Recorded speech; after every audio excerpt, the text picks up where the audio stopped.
prisoner that was sitting in a prison camp in Siberia in terrible conditions, all of a sudden, from the terrible suffering, start feeling the Hebrew language from the inside and even writing in Hebrew. And this is a person that's completely unrelated to the Jewish people, and as I understand, this letter reached you. Do you remember what it said?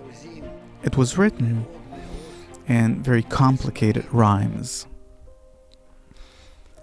Things that I didn't understand. It was as I just started studying with the Rabash, your Kabbalah teacher. Yeah.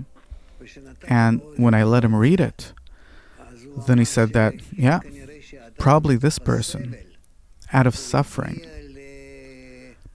came to feel Hebrew and the internality of the language. How does something like this happen? Where did he get the knowledge of the Hebrew language from all of a sudden? From the depth of creation?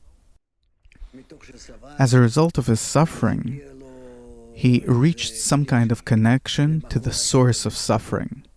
And how is the source of suffering related to the Hebrew language? Because the Hebrew language is the central, only language that exists in the center of the world that allows a person by it to express his inner feeling.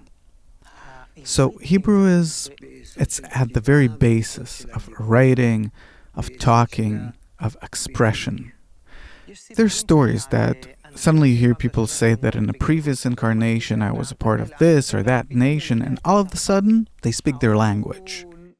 It's like the world isn't exactly the way we see it. It's deeper. What can we find at its very depth? The root to everything. The common root to all of us. What is that root?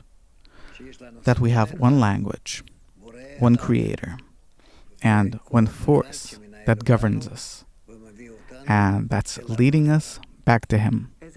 What kind of force is it? The force of love?